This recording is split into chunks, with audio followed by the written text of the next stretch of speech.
I'm Alan Martin. In roughly 2 decades, more than 600,000 people in the U.S. and Canada have died of an opioid overdose. The pandemic has pushed that crisis to disturbing new heights. And now, a report is calling for immediate action and sweeping reforms for a problem afflicting every corner of the Bay Area. Think about the opioid crisis, and San Francisco's Tenderloin may come to mind.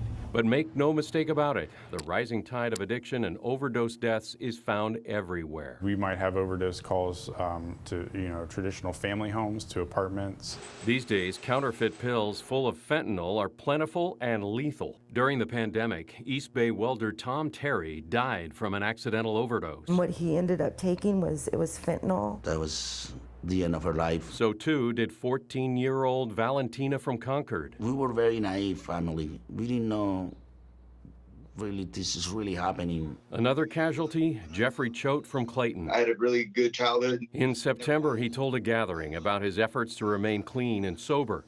On January 2nd, he overdosed and died.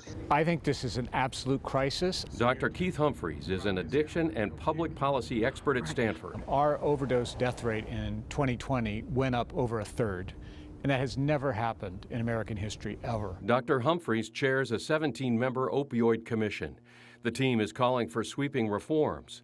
And the targets include the medical community, the prison system, and the better regulation of the pharmaceutical industry. It's because regulations are weak. Prescription opioid makers are allowed to deduct lavish marketing campaigns from their taxes. Let's not make it deductible anymore. We shouldn't have to pay for that. The next step, getting all the stakeholders involved, and to do it quickly. Just ask Mom April Rivero of San Ramon. But I will tell you, this problem exists in every community. In 2009, her son Joey died of a drug overdose. The problem hasn't gotten any better.